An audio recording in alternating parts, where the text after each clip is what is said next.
Hello everyone. तो आज हम कॉम्प्लेक्स नंबर पढ़ेंगे, कॉम्प्लेक्स नंबर के बारे में जानेंगे। अब तक हमने 11वीं क्लास से पहले रियल नंबर के बारे में पढ़ रखा था। अब हमारे सामने नया नंबर आ रहा है, कॉम्प्लेक्स नंबर, जहाँ रियल नंबर की जो लिमिट्स है वो पूरी हो जाती है, वहाँ कॉम्प्लेक्स नंबर शुरू होता है। कॉम्प्लेक्स नंबर के बारे में जानेंगे, कॉम्प्लेक्स नंबर की जरूरत कैसे पड़ी, आयोटा क्या होता है, आयोटा की पावर्स क्या होती है, इन जो आपका कॉम्प्लेक्स नंबर है उसमें आयोटा क्या रोल प्ले करता है, कॉम्प्लेक्स नंबर की डेफिनेशन समझेंगे। और जैसे कि ये हमारा एक नया नंबर सिस्टम है, कॉम्प्लेक्स नंबर है, तो उसके सबसे पहले हमको क्या सीखना चाहिए, हमको उसके अलजेब्रिक एक्सप्रेशन सीखने चाहिए, हमको उसके एडिशन, सब्ट्रैक्शन, मल्टीप्लिकेशन इनके बारे में देखेंगे। फिर हम उसके कॉन्जुगेट के बारे में बात करेंगे, कॉन्जुगेट के ज्योमेट्रिकल रिप्रेजेंटेशन के बारे में बात करेंगे, ठीक है। और फिर हम कॉन्जुगेट की प्रॉपर्टीज और कुछ क्वेश्चंस करेंगे। आज के सेशन में इतना होगा, तो देखते रहिए और अच्छे से एंजॉय करिए कि मैथमेटिक्स में कॉम्प्लेक्स नंबर क्या है, ठीक है। तो सबसे पहले हम करेंगे, हमारा पहला टॉपिक क्या होने वाला है, हमारा होने वाला है need on a complex number. देखिए कॉम्प्लेक्स नंबर की जरूरत क्या पड़ी। देखिए अगर मैं कोई रियल नंबर लिखता हूँ एक्स स्क्वायर, तो एक्स स्क्वायर की पॉसिबल वैल्यूज क्या मिल रही है हमको। अगर एक्स की रियल पॉसिबल वैल्यूज क्या होगी, चाहे एक्स पॉजिटिव हो चाहे नेगेटिव हो चाहे जीरो हो, या तो जीरो मिलेगा या जीरो से बड़ा मिलेगा, इतना हम सबको पता है। यहाँ एक्स बिलोंग किसको कर रहा है, रियल नंबर्स। अभी तक हम रियल नंबर्स पे जा रहे हैं, फिर कॉम्प्लेक्स नंबर पे भी है। तो अगर हम x की जगह कोई भी रियल नंबर रियल वैल्यू रखेंगे, चाहे पॉजिटिव चाहे नेगेटिव कुछ भी, तो हमको वैल्यू जीरो या जीरो से बड़ी ही मिलेगी, ठीक है। लेकिन अगर इक्वेशन ऐसे आ जाए x square plus 1 equal to 0, अगर कोई इक्वेशन ऐसी आ जाती है x square plus 1 equal to 0, तो x की वैल्यू क्या होगी, तो x की वैल्यू क्या होगी। तो अगर इसको हम सॉल्व करें तो ये देखो इधर -1, अब इसका स्क्वायर हटाएंगे, x का स्क्वायर हटाएंगे तो हमारे पास में क्या आएगा, प्लस माइनस और रूट में -1 आएगा। अब बताइए इसकी रियल वैल्यू क्या होगी, रूट में -1 आ गया, इसकी कोई वैल्यू नहीं होती है, अरिथमेटिक में इसका कोई मीनिंग ही नहीं होता है। तो हमको किसकी जरूरत पड़ी, कॉम्प्लेक्स की। और ये किसने बताया कॉम्प्लेक्स नंबर, कॉम्प्लेक्स नंबर के लिए आए हमारे सामने यूलर ने क्या इंट्रोड्यूस करा, यूलर ने इंट्रोड्यूस करा सिंबल ऑफ आयोटा, आई, जिसको क्या बोला गया, जिसको बोला गया आयोटा, आई फॉर आयोटा। आई क्यों लिया, आई का मतलब होता है इमेज। अगर किसी की वैल्यू x की वैल्यू रियल वैल्यू नहीं आ रही है, तो उसकी इमेजिनरी वैल्यू क्या हो जाएगी, आयोटा से। अब आयोटा की वैल्यू क्या हो, उसने बोल दी यूलर ने -√1, आयोटा की वैल्यू क्या बोल दी, -√1। समझ में आया आपको। तो यहाँ से शुरुआत होती है कॉम्प्लेक्स नंबर की। अब हम आयोटा के बारे में सीखेंगे। अब आयोटा, सिर्फ आयोटा की वैल्यू क्या होती है, -√1, आयोटा स्क्वायर क्या हो जाएगा, बोथ साइड स्क्वायर कर देंगे तो -1 आ जाएगा। आयोटा क्यूब क्या होगा, आयोटा क्यूब क्या हो जाएगा, आयोटा स्क्वायर इनटू आयोटा, ठीक है। और वैल्यू क्या आ जाएगा, आयोटा स्क्वायर क्या था -1 और से माइनस आयोटा वैल्यू आ जाएगी। ये इंटीग्रल पावर्स है। आयोटा की पावर 4 क्या हो जाएगी, iota square into iota square. कैसे बोल दीजिए, आयोटा स्क्वायर का स्क्वायर क्या हो जाएगा, -1 का स्क्वायर क्या हो जाएगा, -1 का स्क्वायर क्या हो जाएगा, 1 हो जाएगा। तो आयोटा की पावर 4 की वैल्यू हमको क्या मिलेगी, 1 मिलेगी। अब अगर जो आयोटा की पावर है 4 से ज्यादा आता है, अगर आयोटा की पावर 4 से ज्यादा आता है तो वैल्यू क्या होगी, उसके बारे में देखते हैं। चलो, अगर आयोटा की पावर n है और n की वैल्यू ग्रेटर देन 4 आ रही है, तो हमारे पास में आयोटा की क्या वैल्यूज निकलेगी। तो देखो हम क्या करेंगे, जो भी नंबर होगा, जो नंबर आएगा उसको हम 4 से डिवाइड करेंगे, 4 से डिवाइड करेंगे तो जो हमारा क्वोशंट क्या होगा, q, और हमारे पास में क्या आएगा 4q, और रिमाइंडर क्या बच जाएगा, हमारे पास में रिमाइंडर r बच जाएगा। समझिए बात को, हम जो भी यहाँ पे नंबर होगा उसको क्या करेंगे, 4 से डिवाइड करेंगे। तो क्वेश्चन क्यू आएगा, 4q लिखेंगे, 4q से मल्टीपल, और रिमाइंडर जो बचेगा वो हमारा क्या हो जाएगी, आयोटा की पावर में आ जाएगी, और वही हमारी वैल्यू होगी। तो इसको लिखने का तरीका क्या हो जाएगा, n इक्वल्स टू हम क्या लिखते हैं, q r, n equals to क्या होता है 4q प्लस r, ये होता है। तो आयोटा की पावर क्या हो जाएगी 4q प्लस r, तो आयोटा की पावर 4q इंटू आयोटा की पावर r। अब आपको पता है कि 4 वैल्यू होती है, आयोटा की पावर 1 होती है, तो ये तो 1 हो जाएगा, बचेगा क्या, आयोटा की पावर r, आयोटा की पावर r बचेगा। तो जो भी अगर 4 से बड़ी वैल्यू आती है, आयोटा की पावर में 4 से बड़ी वैल्यू आती है, तो हमें रिमाइंडर में जो बचेगा 4 से डिवाइड करने में जो रिमाइंडर में हमारे पास बचेगा वही हमारे वैल्यू हो जाती है। क्वेश्चन करके देखते हैं। फॉर एग्जांपल आयोटा की पावर 1999, इसकी वैल्यू अगर अपन को फाइंड करनी हो तो हम कैसे करेंगे, हम सबसे पहले जैसा हमने यहाँ पर करा है, हम डिवाइड करेंगे इससे, 4 से हम इसको डिवाइड करेंगे 1999 को, तो 4 4 4 16 बचा लिया 3, 4 8 का 4 4 9 जा 36 बचा 3, वापस से 9, 4 9 जा वापस से 36, और क्या बच गया 3, और क्या बच गया 3, रिमाइंडर क्या बच रहा है 3 बच रहा है। तो हम इसको क्या लिख सकते हैं, आयोटा की पावर 1999 को हम क्या लिख सकते हैं, आयोटा की पावर 4 इंटू 499 प्लस रिमाइंडर क्या है 3, तो ये क्या हो गया, आयोटा की पावर 3 हो गया। अब आयोटा की पावर 3 मैंने आपको क्या समझाया था, आयोटा की पावर 3 को लिखा जाता है आयोटा स्क्वायर और आयोटा, आयोटा स्क्वायर की वैल्यू -1 और ये आयोटा, तो वैल्यू क्या आ जाएगा माइनस की आयोटा, और यहाँ पे क्या आ जाएगी वैल्यू माइनस आयोटा। अगर आयोटा की पावर 1999 आ जाती है तो उसकी वैल्यू हमको क्या मिलेगी, उसकी वैल्यू हमको माइनस आयोटा मिलेगी। ठीक है, समझ में आया। अगर नेगेटिव वैल्यू आती है, अगर नेगेटिव वैल्यू आती है आयोटा की पावर -1998 ऐसे आ गई, 998 वैल्यू आ गई, तो हम क्या करेंगे, तो हम देखिए इसी को डिवाइड करेंगे 4 से, 4 से डिवाइड करा, 4 से डिवाइड करा तो 4 2 जा 8 बचा 19, 4 4 जा 16 बचा 3 8, 4 9 जा 36 और बचा, रिमाइंडर क्या बच रहा है, आयोटा की पावर -2 बच रहा है। आयोटा की पावर -2 को क्या लिखते हैं, आयोटा स्क्वायर 1 आयोटा स्क्वायर, अब 1 आयोटा स्क्वायर की वैल्यू क्या होगी 1/-1, और इसकी वैल्यू अपने पास क्या रहेगी -1। तो आयोटा की पावर -998 की वैल्यू हमारे पास में क्या रहेगी -1। तो ये था हमारे पास में integral power of, second topic integral powers of iota. हमने क्या सीख लिया, हमने आयोटा की इंटीग्रल पावर्स को सीख लिया। ठीक है, ये था आयोटा क्यूब। अभी मैं आपको बता देता हूँ दोबारा से, iota square equal to -1, iota cube equal to minus iota, iota की पावर 4 इक्वल टू 1, और आयोटा की पावर -5, आयोटा की पावर +5 इक्वल टू आयोटा। समझ में आया, ये होता है। ये कैसे निकला, ये कैसे निकला, ये निकला आयोटा की पावर 4 प्लस 1, आयोटा की पावर 4 का मतलब क्या होता है 1, और ये आयोटा सिर्फ आयोटा, ये values.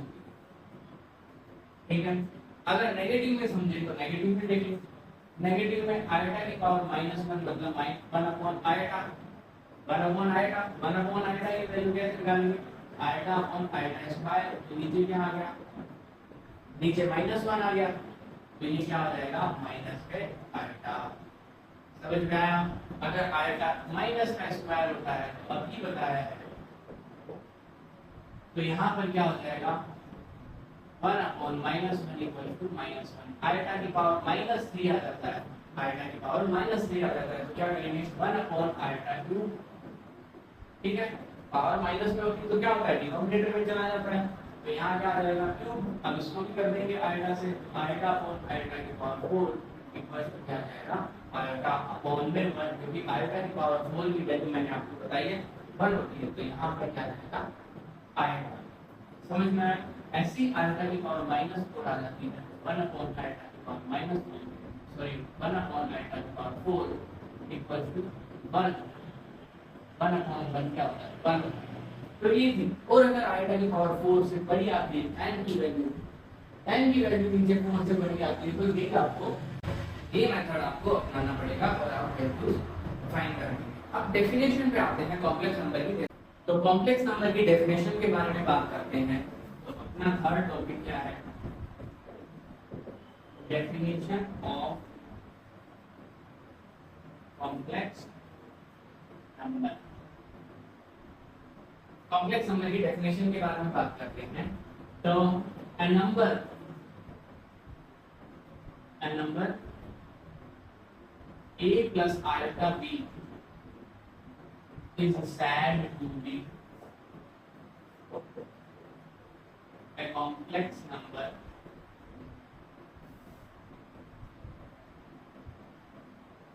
where a and b belong to real number।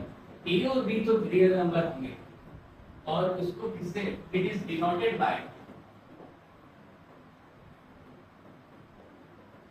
z। इसको z से डिनोट करा जाएगा। मतलब z equals to a plus iota b, जहां पे a और b क्या है रियल वैल्यूज रखी जाएंगी। ठीक है। और जो ये वाला पार्ट है इस वाले पार्ट को हम बोलेंगे रियल पार्ट। जो प्लस से इधर है जिसपे आयोटा नहीं है उसको रियल पार्ट बोला जाता है। इसमें कॉम्प्लेक्स नंबर में ये वाला पार्ट होता है रियल वाला पार्ट और कॉम्प्लेक्स नंबर में ये वाला पार्ट होता है इमेजिनरी पार्ट। ठीक है। इसको शॉर्ट में ऐसे लिखा जाता है रियल साइड और इसको लिखा जाता है इमेजिनरी साइड। ऐसे लिखा जाता है। अगर कोई दो कॉम्प्लेक्स नंबर इक्वल है, जैसे एक कॉम्प्लेक्स नंबर क्या है z1 है a प्लस आयोटा b और z2 क्या है b plus iota c sorry b plus iota c plus iota d c plus iota d। ऐसे अगर दो कॉम्प्लेक्स नंबर मैं ऐसे बोल दूं कि z1 इक्वल्स टू z2 है, अगर दो कॉम्प्लेक्स नंबर इक्वल आ गए तो उनके पार्ट्स होंगे जो a इक्वल्स टू c होगा। इसका रियल पार्ट इसके रियल पार्ट की इक्वल होगा और इसका इमेजिनरी पार्ट इसके इमेजिनरी पार्ट के इक्वल होगा। ठीक है। ये बेसिक हो गया। बेसिक क्या हो गया? इसका रियल पार्ट इसके रियल पार्ट से इक्वल होगा और इसका इमेजिनरी पार्ट इसके इमेजिनरी पार्ट से इक्वल होगा। तो कॉम्प्लेक्स नंबर में ये चीज आपको बेसिक में पता होनी चाहिए। एकदम जनरल नॉलेज का है ना। जनरल नॉलेज में आपको मैंने एकदम से इसके बारे में कॉम्प्लेक्स नंबर के बारे में बताया है। ठीक है।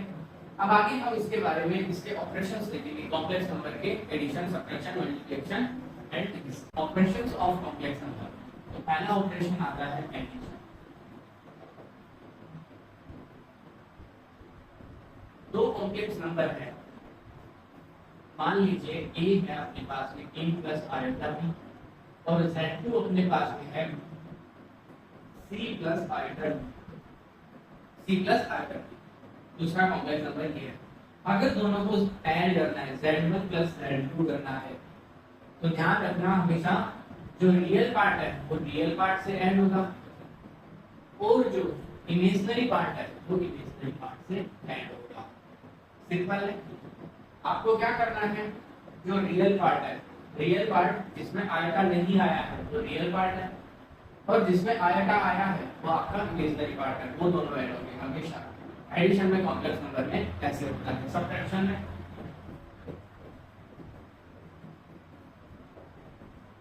सब्ट्रैक्शन में भी ऐसे ही होगा। अगर z1 ये है तो z1 माइनस z2 क्या होगा? a minus c plus iota b minus b। ठीक है। आपको मैं ऐसे बता सकता हूँ। कैसे? अगर आप समझ नहीं पा रहे हैं तो ऐसे देख लीजिए। अगर हम सिंपल समझे तो ऐसे समझ लीजिए a plus iota b minus c plus iota d। ऐसे तो मतलब हुआ ये z1 है और सब्ट्रैक्शन का साइन ये z2 है। तो कैसे सब्ट्रैक्ट होगा? तो real part a minus c plus iota common ले लेंगे b माइनस d अब तो समझ में आ गया होगा, ठीक है। तो ऐसे हो जाएगा ए रियल पार्ट से रियल पार्ट सब्ट्रैक्ट हो जाएगा, बीच में प्लस का साइन, और इमेजिनरी पार्ट से इमेजिनरी पार्ट सब्ट्रैक्शन हो जाएगा। थर्ड मल्टीप्लिकेशन,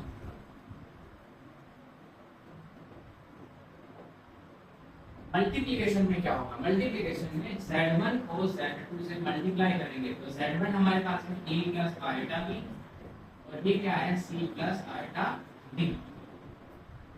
इसमें देखिए, इसमें जो मल्टीप्लिकेशन तो ऐसे ही होता है, a को c से करेंगे तो क्या होगा ac, a को आयोटा d से करेंगे तो आयोटा ad, इसको इससे करेंगे तो क्या आ जाएगा आयोटा bc, और इसको इससे करेंगे तो क्या होगा dd इंटू आयोटा स्क्वायर। अब आयोटा स्क्वायर की वैल्यू हम पीछे सीख कर आ रहे हैं, क्या होती है -1 होती है, तो ac प्लस आयोटा कॉमन ले लेते हैं, ad plus bc minus dd हो जाएगा, -1 हो जाता है तो ये माइनस हो जाएगा। अब जो इमेजिनरी पार्ट है वो तो हमने एक जगह कर लिया, अब हम रियल पार्ट को भी एक जगह कर देते हैं, तो AC minus BD plus iota AD plus BC, ठीक है। ये रियल पार्ट अलग हो गया और इमेजिनरी पार्ट हो गया। तो अगर हमको मल्टीप्लिकेशन करना है तो AC माइनस BD और इमेजिनरी पार्ट क्या हो जाएगा AD प्लस BC, ये हो जाएगा अपना इमेजिनरी पार्ट। समझ में आया? अब हम डिवीजन समझ लेते हैं, डिवीजन में क्या होगा, तो डिवीजन में देख लीजिए क्या होगा,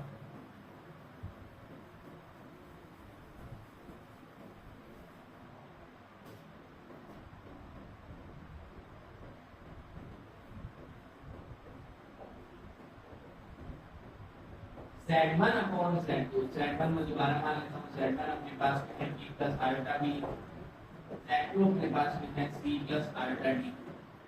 Z1 अपॉन Z2 क्या होगा, Z1 अपॉन Z2 क्या होगा a plus iota b upon c plus iota d। अब देखिए हमको यहाँ पर इसका क्या करना पड़ेगा, रैशनलाइजेशन करना पड़ेगा। रैशनलाइजेशन के लिए हम c माइनस आयोटा d से मल्टीप्लाई डिवाइड कर देते हैं, ठीक है। अब इसको इससे मल्टीप्लाई करेंगे तो a plus iota b into c minus iota d upon में ये क्या होगा a plus b a minus b means a square minus b square मतलब आयोटा का स्क्वायर और b स्क्वायर। अब मैंने आपको बता रखा है आयोटा का स्क्वायर क्या हो जाता है माइनस पर, तो इसको प्लस कर देगा, इसको करते हैं ac,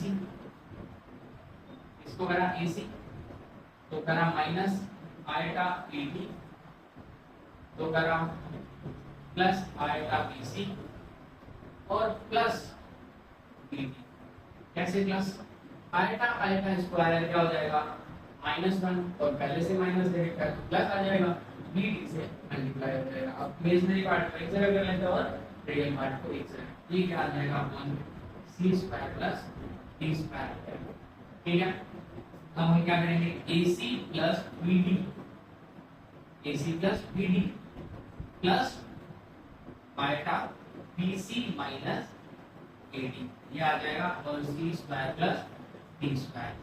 तो डिवीजन की वैल्यू हमारे पास में ये आएगी। हम जब अगर क्वेश्चंस करेंगे तो आप डायरेक्ट भी ऐसे करके कर सकते हैं, वरना आपको इस तरह से इसका रैशनलाइजेशन करके फिर सॉल्व करना पड़ेगा, ठीक है।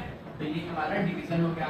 अब हम कॉम्प्लेक्स नंबर के कॉन्जुगेट पे बात करते हैं, कॉन्जुगेट के बाद में हम क्वेश्चंस करेंगे, ठीक है। एक चीज मैं आपको और बता देता हूं कि अगर ऐसे कोई वैल्यू होती है मल्टीप्लाई में, अगर रूट में नेगेटिव वैल्यू होती है, रूट में नेगेटिव वैल्यू से मल्टीप्लाई में होती है, तो उसकी वैल्यू हम क्या करेंगे, हम क्या सोचते हैं, हम ऐसे मान लेते हैं कि -a इंटू माइनस, रूट में दोनों को ले लिया और वैल्यू क्या आ जाएगी रूट ab, जो कि है बिल्कुल से रॉन्ग, जो कि बिल्कुल से रॉन्ग है। इसको करने का सही तरीका क्या होगा, इसको करने का सही तरीका होता है -√1 पहले कॉमन लेंगे दोनों में, और -√1 को क्या लिखा जाता है आयोटा, और ये क्या आ जाएगा a, और इसको भी आयोटा लिखेंगे और ये रूट b, तो रूट ए और रूट बी तो क्या आ जाएगा ए बी। आयता और आयता का स्क्वायर, आयता और आयता मिलकर आयता का स्क्वायर, जो कि क्या हो जाएगा आयता स्क्वायर, और वो क्या हो जाएगा माइनस का रूट ए बी। ये भी आपको समझने की जरूरत है कि अगर अंडर रूट में नेगेटिव वैल्यू मल्टीप्लाई होगी दोनों ही, तो वैल्यू नेगेटिव है रूट ए बी आएगी, ना कि वो आएगी। समझ में आया? अब हम कॉन्जुगेट समझ लेते हैं।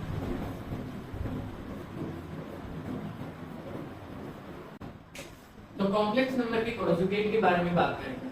अगर हम सिंपली कॉम्प्लेक्स नंबर लिखते हैं तो z इक्वल्स टू हम क्या लिखते हैं, z इक्वल्स टू हम लिखते हैं a plus iota b। Conjugate क्या होता है, इसकी एक इमेज होती है।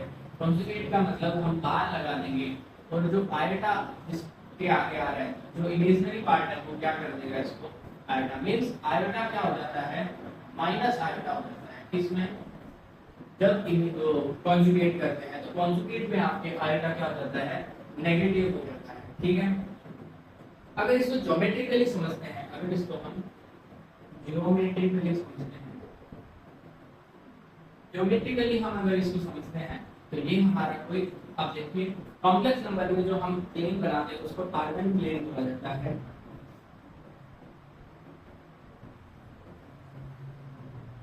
आर्गन प्लेन बोला जाता है। ये जो वाला x एक्सिस है, जो x एक्सिस है वो आपका रियल एक्सिस होता है,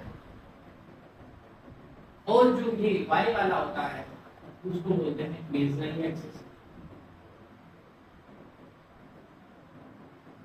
ठीक है, आर्गन प्लेन ही आपका कॉम्प्लेक्स प्लेन है, कॉम्प्लेक्स प्लेन है। इसको आर्गन प्लेन बोल दो, चलिए कॉम्प्लेक्स प्लेन बोल दो। ठीक है, x वाला एक्सिस आपका रियल एक्सिस होगा। ये आपका मान लिया कि कोई पॉइंट है यहाँ पे P Z, तो यहाँ ओरिजिन से इसकी डिस्टेंस क्या हो जाएगा ये हो जाएगा, और इसकी इमेज क्या बनेगी, इमेज भी ऐसी की ऐसी कितनी डिस्टेंस पे बनेगी, इसकी यहाँ पे बनेगी। इसको हम क्या बोलेंगे PZ। ये इसका कॉन्जुगेट होगा, इसका कॉन्जुगेट ये होगा। अगर z इक्वल्स टू यहाँ पर अपन को a प्लस आयोटा b दे रखा है तो z बार यहाँ पर क्या हो जाएगा a माइनस आयोटा b। हाँ, अगर आपको इसको ऑर्डर्ड पेयर में लिखना चाहते हैं तो ऑर्डर्ड पेयर में ये क्या होगा ab, और ये क्या हो जाएगा a माइनस b। ठीक है, ऑर्डर्ड पेयर में लिखने का तरीका ये वाला आपका रियल पार्ट है और ये आपका इमेजिनरी पार्ट है। ये आपका रियल पार्ट है और ये आपका इमेजिनरी पार्ट है। ज्योमेट्रिकली हमने कॉन्जुगेट को समझ लिया, और अब हम कॉन्जुगेट की प्रॉपर्टीज के बारे में बात करेंगे। कॉन्जुगेट की प्रॉपर्टीज क्या होती है, कैसे उनकी वैल्यूज आती हैं। ठीक है, तो एक एक प्रॉपर्टीज को हम समझेंगे, देखते हैं। पहली प्रॉपर्टी क्या, अगर कोई कॉन्जुगेट है पहले से और उस कॉन्जुगेट के बाद लगा दिया जाता है, उसका भी कॉन्जुगेट निकालना जाता है, तो हमको क्या मिल जाता है, जो एक्चुअल कॉम्प्लेक्स नंबर था, जो पहले से कॉम्प्लेक्स नंबर था, वही हमारे पास में आ जाता है। फॉर एग्जांपल, अगर a प्लस आयोटा b के ऊपर बार है तो z क्या है हमारा ये, इसके ऊपर बार है, तो हमारे पास में इसका बार हम लेंगे तो हमारे पास में a plus a equals to a minus iota b आ जाएगा। अब दोबारा इसके ऊपर बार लगाते हैं, a माइनस आयोटा b के ऊपर दोबारा हम बार लगाते हैं, तो हमारे पास में z यहाँ पर क्या है a plus iota b, z हमारे पास में a प्लस आयोटा b है। z के ऊपर बार लगा तो हमको क्या मिलेगा a माइनस आयोटा b। अब मैंने आपको बताया कि कॉन्जुगेट जब होता है तो आयोटा क्या हो जाता है नेगेटिव हो जाता है, तो यहाँ पे हमने नेगेटिव लगाया। अब अगर दोबारा उसके ऊपर बार लगा देते हैं तो वापस हमको क्या मिलेगा, माइनस आयोटा करेंगे तो वो उसको क्या कर देगा आयोटा b। तो जो हमारे पास में क्या आ रहा है, जो हमारे पास में वही जो कॉम्प्लेक्स एक्चुअल कॉम्प्लेक्स नंबर था वही हमको वापस में मिल रहा है। तो ये फर्स्ट वाले का आपको मैंने प्रूफ दे दिया। आगे आपको लिखते जाना है कौन सी वैल्यू क्या होती है। दूसरा, अगर कोई कॉम्प्लेक्स नंबर को उसके कॉन्जुगेट से ऐड करा जाता है, अगर किसी कॉम्प्लेक्स नंबर को उस कॉन्जुगेट से ऐड करा जाता है तो हमको क्या मिलेगा, two real part of complex number मिलेगा। कैसे, अगर a प्लस आयोटा b को प्लस करा जाता है a माइनस आयोटा b, तो कॉम्प्लेक्स नंबर का बार भी यही होगा ना, z equals to a plus iota b है, तो z बार क्या होगा, a माइनस आयोटा b होगा। उनको अगर हम ऐड करेंगे तो a और a तो क्या हो जाएगा 2a, और ये दोनों क्या हो जाएंगे, कट हो जाएंगे। तो ये a क्या था हमारा, a हमारा रियल वैल्यू था, a हमारा रियल वैल्यू होता है, तो हमने क्या लिख दिया 2 रियल पार्ट ऑफ z। ये इसका लिखने का शॉर्ट तरीका है। अब अगर हम कॉम्प्लेक्स नंबर उस कॉन्जुगेट से सब्ट्रैक्ट करते हैं तो हमको 2 iota imaginary part of z मिलता है। कैसे, जैसे a प्लस आयोटा b को सब्ट्रैक्ट करा जाता है a माइनस आयोटा b से, सब्ट्रैक्ट करा जाता है तो क्या होगा, a plus iota b minus a plus iota b, तो a से a तो कट हो जाएगा, बचेगा क्या 2 आयोटा b, 2 आयोटा b बचेगा। और हम लोग को क्या लिखा है, b हमारा क्या होता है, b हमारा यहाँ पे इमेजिनरी पार्ट होता है, ये हमारा रियल पार्ट और ये हमारा इमेजिनरी पार्ट होता है, ठीक है। तो ये वैल्यू हमारे पास में निकल के आएगी।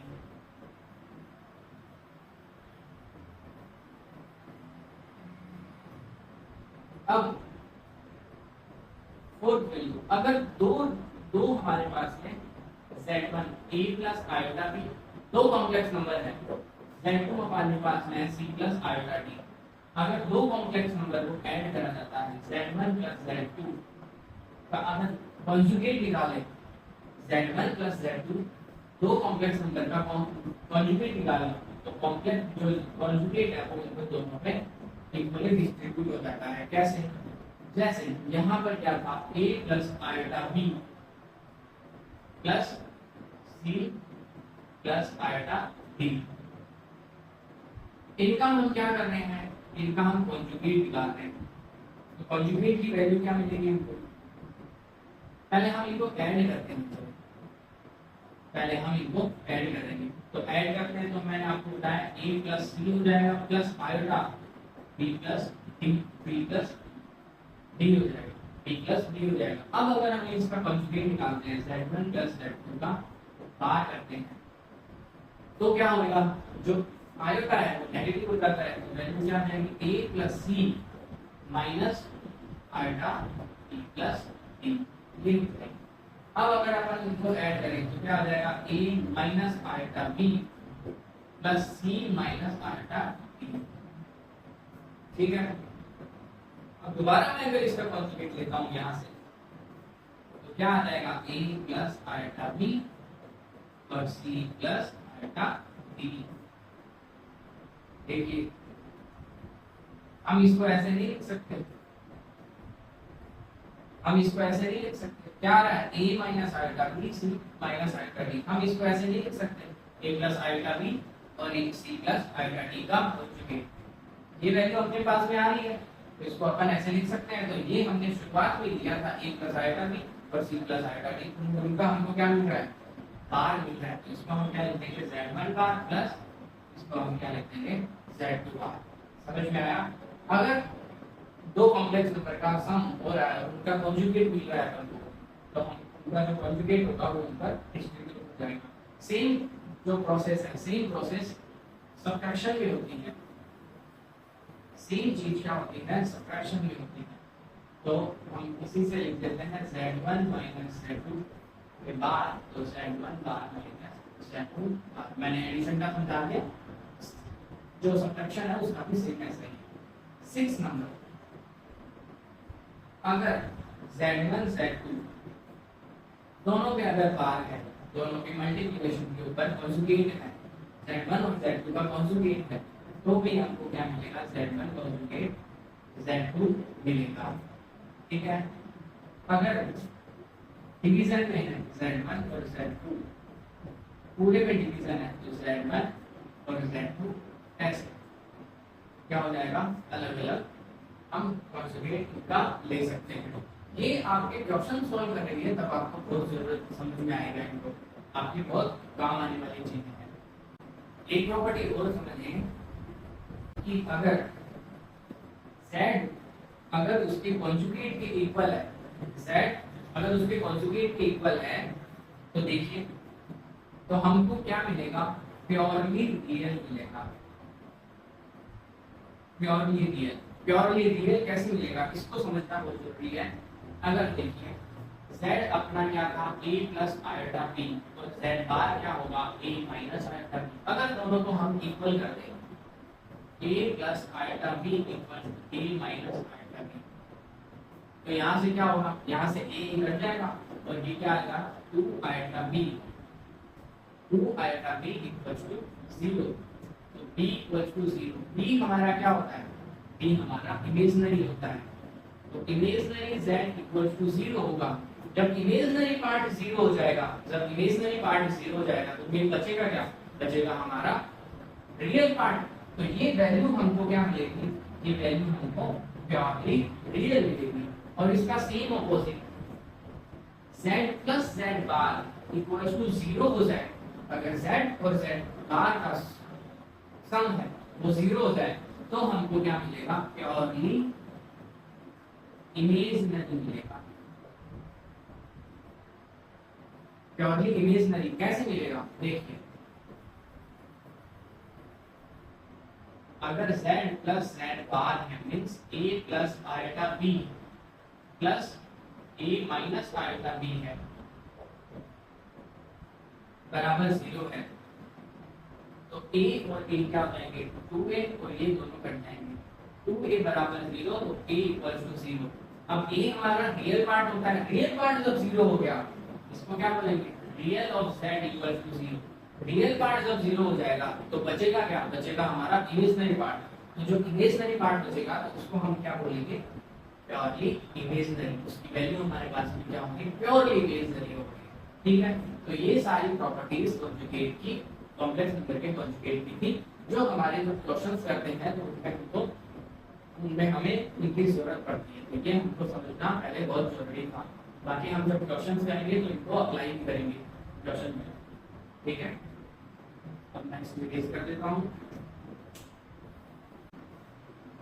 तो थोड़ी और पढ़ ली। अब इससे रिलेटेड थोड़ा क्वेश्चंस कर लेते हैं। ठीक है, तो पहला क्वेश्चन हमारे पास में आ रहा है x if x minus 3 upon 3 plus iota plus y minus upon y minus upon 3 minus iota equals to iota, where x और y रियल नंबर्स है एंड iota की जो वैल्यू अपन को पता है -√1 होती है। Find value of x and y, हमको x और y की वैल्यू फाइंड करनी है और ये दे रखा है सब। ठीक है, तो सॉल्यूशन स्टार्ट करते हैं। x minus 3 upon 3 plus iota plus y minus 3 upon 3 minus iota equals to iota दे रखा है, प्लस दे रखा है और उसकी वैल्यू iota दे रखी है। तो सीधा सा हम देखेंगे, यहाँ से एलसीएम लेके इसको प्लस कर देते हैं और कुछ समझ में आता है। यही है सॉल्यूशन। तो ये वाला इससे मल्टीप्लाई हो जाएगा 3 माइनस आयोटा, और ये क्या आ जाएगा x माइनस 3 प्लस ये वाला इससे हो जाएगा 3 प्लस आयोटा और y minus 3 equal to iota. अब ये सारी प्रॉपर्टीज आपकी यहाँ लगेगी। देखो यहाँ मल्टीप्लिकेशन आ रहा है, मल्टीप्लिकेशन आ रहा है, तो आपको पहले मैंने बेसिक चीजें सारी बता दी थी कि मल्टीप्लाई कैसे करा जाता है कॉम्प्लेक्स नंबर को। तो यहाँ आपको सब अच्छे से समझ में आएगा। 3 को पहले इससे कर लेते हैं तो 3x, 3 को उससे करेंगे तो -9। अब इसको करेंगे तो आयोटा x माइनस का, और ये क्या आ जाएगा प्लस का 3 आयोटा, इधर x से 3y और ये माइनस का 9 और ये आयोटा y, और ये क्या आ जाएगा माइनस का 3 अपॉन इक्वल्स टू आयोटा। अभी देखिए ये वाला इसका कॉन्जुगेट है, ये वाला इसका कॉन्जुगेट है, तो दो कॉन्जुगेट का मल्टीप्लिकेशन क्या हो जाता है, फर्स्ट वाले का स्क्वायर 3 का स्क्वायर और प्लस आएगा, प्लस क्या आएगा 1। चलो ऐसे मान लो माइनस आयोटा का स्क्वायर, ऐसे मान लो। ठीक है, अभी बेसिक है, धीरे धीरे आपको समझ में आ जाएगा, आप डायरेक्ट लिखने लग जाओगे कि क्या होगा। अब यहाँ से देखते हैं क्या चीज कट रही है, प्लस का 3 आयोटा माइनस का 3 आयोटा -9 ठीक है, तो 3x प्लस 3y -9 -9 -18 माइनस के आयटा एक्स और प्लस के आयटा वाई अपॉन में क्या आ रहा है 9। अब आयटा स्क्वायर क्या होता है -1 और वो क्या कर देगा +1 इक्वल टू आयटा। ये आपको क्या दिख रहा है रियल पार्ट। और यहाँ पर अगर अपन i कॉमन ले लेते हैं तो क्या हो जाएगा imaginary part 3x + 3y - 18 plus eta common ले लिया तो y - x आ जाएगा और इक्वल्स टू tan आयटा। मैंने इसको tan लिख दिया और आयटा की तरफ भेज दिया। अब एक इधर रियल पार्ट है और एक इधर इमेजिनरी पार्ट है और इधर सिर्फ और सिर्फ क्या है इमेजिनरी पार्ट। क्या हम इसके प्लस में 0 लगा सकते हैं 0। तो रियल पार्ट की कंपैरिजन अब देखो मैंने आपको बताया था कॉम्प्लेक्स नंबर को जब दो कॉम्प्लेक्स नंबर इक्वल होते हैं तो उनमें क्या होता है तो रियल पार्ट को रियल पार्ट के इक्वल करना होता है और जो इमेजिनरी पार्ट है उसको इमेजिनरी पार्ट के इक्वल करना पड़ता है। Got it. तो हम क्या करेंगे 3x + 3y - 18 = 0 and y - x = 10। अब हमारे पास में दो इक्वेशंस आ गई। इनको मैं यहाँ सॉल्व कर देता हूँ आपको अच्छे से समझ में आ जाएगा। तो ये देखिए 3x + 3y - 18 = 0 y - x = 10। ठीक है। अब इसको हम 3 से डिवाइड कर सकते हैं ये भी कर सकते हैं। तो x + y = 6 और ये क्या आ जाएगा -x + y = 10।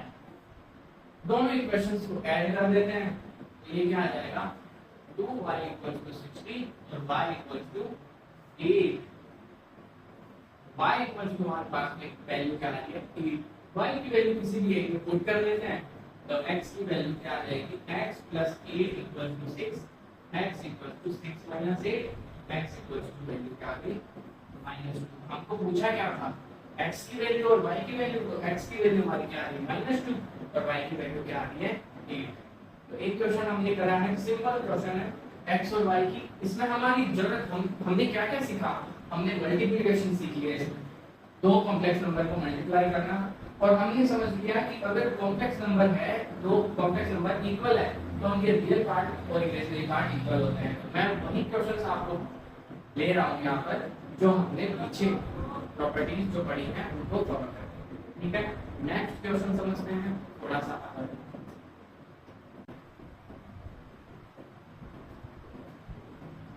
अब एक क्वेश्चन अपन जेई मेन का कर लेते हैं। जेई मेंस में आपके क्वेश्चन आया हुआ है लेट a = थीटा 0 से 2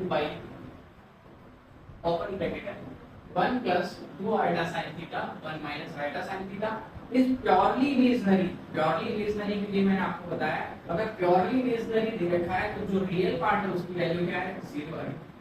then the sum of the elements in a is इस सेट में a की जो वैल्यूज आएंगी उनका सम क्या होगा वो हमको फाइंड करना है। देखिए प्योरली इमेजिनरी दे रखा है इसका मतलब रियल पार्ट की जो वैल्यू है वो 0 है। तो इसको सॉल्व कैसे करेंगे पहले एक क्वेश्चन ले लेते हैं। क्या दे रखा है set 1 plus solution 1 + 2 iota sin theta upon 1 - iota sin theta. अब देखिए इसका जब हम दो कॉम्प्लेक्स नंबर जब डिनोमिनेटर डिवीजन फॉर्म में होते हैं तो हम क्या करते थे हम इसका क्या करेंगे हम इसका रैशनलाइजेशन करेंगे रैशनलाइज करेंगे। तो रैशनलाइज करने के लिए 1 + iota sin theta upon 1 + iota sin theta. ठीक है। वो वाला इससे हो जाएगा 1 + 2 iota sin theta multiply 1 + iota sin theta और में ये क्या आ जाएगा 1 का square minus iota square sin square theta. इसको करेंगे तो 1 + आइटा sin थीटा और 2 iota sin theta minus 2 sin square theta. कैसे 2 इससे मल्टीप्लाई होगा तो 2 रहेगा sin स्क्वायर आयटा और आयटा क्या कर देगा -1 कर देगा इसलिए मैंने इसको नेगेटिव लिखा है अपॉन में 1 + sin स्क्वायर थीटा। कैसे? आईटा स्क्वायर की वैल्यू क्या होगी -1 और इस 1 माइनस क्या कर देगा प्लस कर देगा। ये हमने कर दिया। अब इमेजिनरी पार्ट को अलग कर लेते हैं और जो रियल पार्ट है उसको अलग कर लेते हैं। तो देखिए ये क्या आ जाएगा 1 minus 2 sine square theta. आईटा sine theta और 2 आईटा साइन थीटा के बीच क्या हो जाएंगे 3 आईटा साइन थीटा अपॉन में 1 प्लस साइन स्क्वायर थीटा। अब इनको इमेजिनरी और अलग कर लेते हैं 1 माइनस 2 साइन स्क्वायर थीटा और में 1 plus sine square theta plus iota 3 sine theta upon 1 plus sine square theta. अब क्वेश्चन की डिमांड क्या है? Purely imaginary. Purely imaginary means real part क्या हो जाएगा रियल z इक्वल्स टू 0। तो रियल z हमको क्या दे रखा है 1 minus 2 sine square theta upon में 1 plus sine square theta equals to 0। तो 1 minus 2 sine square theta equals to 0। तो sine square theta equals to क्या आ गया 1 अपॉन 2 और साइन थीटा इक्वल्स टू क्या आ गया 1 अपॉन रूट 2। तो थीटा के लिए इसमें जो अभी थीटा इक्वल टू हमारे पास में आ गया π/4। 1 अपॉन रूट 2 की वैल्यू क्या होती है 1 अपॉन रूट 2 की π/4 वैल्यू होती है। थीटा हमको क्या दे रखा है 0 से लेकर पाई तक। अब आपको पता है थीटा होता है n pi plus minus π/4 n pi value रखते जाएंगे। ठीक है, तो हमारे पास में वैल्यूज क्या क्या आएंगी π/4 3π/4 और 5π/4 और 7π/4। अगर 2 रख देंगे तो क्या आ जाएगी 2 रख देंगे तो 2π तो अपन को पूरा लेना ही नहीं है। अब हमारे पास में जो एलिमेंट्स हैं ए के एलिमेंट्स ये आ गए। हमको बोला गया है सम ऑफ एलिमेंट्स के सम निकालने एलिमेंट्स के। तो 1 4 5 9 9 प्लस 7 16 अपॉन यही इक्वल्स टू क्या आ जाएगा 16/1 यानी क्या है वैल्यू 4π। हमारे पास में वैल्यू आ रही है 4π। ये हमारा फाइनल आंसर होगा। 4π हमारा फाइनल आंसर होगा।